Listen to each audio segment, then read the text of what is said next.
ഇന്ന് ധനുമാസത്തിലെ തിരുവാതിരയാണ്. ഇന്ന് നമ്മളൊരു സ്പെഷ്യൽ പുഴുക്കായിട്ട് തന്നെയാണ് കാണിക്കാൻ പോകുന്നത്.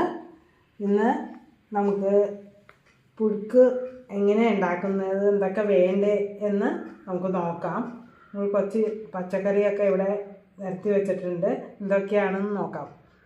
ഇത് ചേന, കാച്ചിൽ, കായ, കൂർക്ക, ഇത് ചേമ്പ്, ഇത് മധുരക്കിഴങ്ങ്. ഇതിൻ്റെയൊക്കെ പകുതിയാണ് നമ്മൾ എടുക്കണമുള്ളൂ.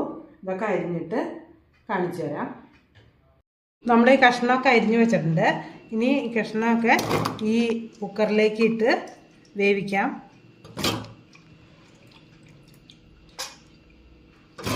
കഷ്ണത്തിൽ നമ്മൾ മഞ്ഞൾപ്പൊടി, മുളക് പൊടി, ഉപ്പൊക്കെ ഇടുകയാണ്.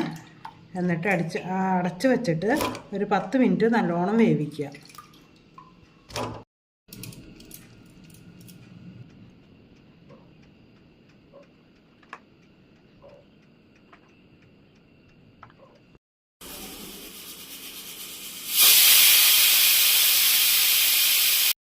ഇനി നമുക്ക് വേണ്ടത് പയറും മുതിരയാണ്. 1 കപ്പ് പയറും 1 കപ്പ് മുതിരയാണ്.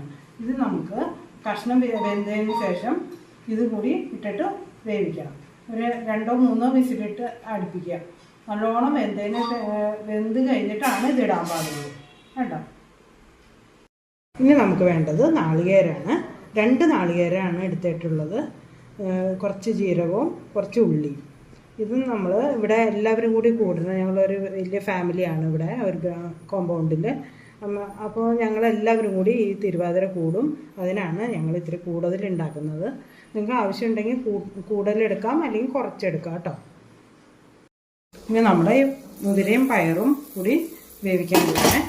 ഒരു 2-3 വിസിൽ വരട്ടെ. അതുവരെ ഇത് നല്ലോണം വേവട്ടെ.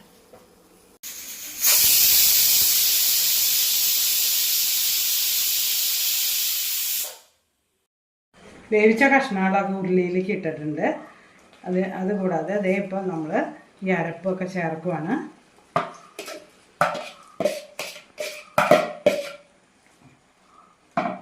നല്ലോണം മിക്സ് ആവട്ടെ എല്ലാം കൂടി. നമ്മൾ ഈ കഷ്ണങ്ങളൊക്കെ കൂടി ഇങ്ങനെ മിക്സ് ആവുമ്പോൾ ഇത് കട്ടിയാവും. അപ്പോൾ നമ്മൾ കുറച്ച് വെള്ളമൊക്കെ ഒഴിച്ച് കൊടുക്കണം. അതേപോലെ ഉപ്പ്, മുളക് അതൊക്കെ നോക്കണം. ഇൻഗ്രീഡിയൻസൊക്കെ മിക്സായി നല്ല കുറുകി ഇത് ഇരിക്കും തോറും ഇങ്ങനെ കട്ടയായിക്കൊണ്ടിരിക്കും. പിന്നെ ഇതൊരു നല്ലൊരു വിഭവമാണ്. തിരുവാതിരയ്ക്ക് സ്പെഷ്യലാണ്. പിന്നെ ഈസ്ട്രജൻ്റെ അളവൊക്കെ കൂട്ടാനും സ്ത്രീകൾ ഇത് പ്രത്യേകം കഴിക്കേണ്ടതാണ് ഈ സമയത്ത്. തിരുവാതിര അതാണ് സ്പെഷ്യൽ എന്ന് പറയുന്നത്. പുഴുക്ക് ഏകദേശം റെഡി ആയിക്കൊണ്ടിരിക്കുകയാണ്. ഈ ഓഫ് ചെയ്യാണ്. ഈ വറവൽ ഇതിലേക്കിടാം. ഞങ്ങൾ ഉള്ളിയൊക്കെ വറുത്തൊക്കെ ഇടും. ചിലയിടത്ത് ഇടില്ല കേട്ടോ. അതായത് വെളിച്ചെണ്ണയും കരിവേപ്പിലയൊക്കെ പച്ചമുളകൊക്കെ ചേർത്തിട്ട് അങ്ങനെയുള്ള ഒരു പുഴുക്കാണ്. ലാസ്റ്റൊരു വെളിച്ചെണ്ണ ഇങ്ങനെ മുകളിൽ താളിക്കും. അങ്ങനെയൊക്കെയാണ് ഞങ്ങൾ ഇവിടെ ഇങ്ങനെയാണ് ചെയ്യുന്നത് കേട്ടോ. ഇതൊരു വെറൈറ്റിയാണ്. നല്ല ടേസ്റ്റും ആയിരിക്കും. എല്ലാവരും ഇതുണ്ടാക്കി നോക്കുക. ഒരു തിരുവാതിര സ്പെഷ്യൽ പുഴുക്ക് റെഡി.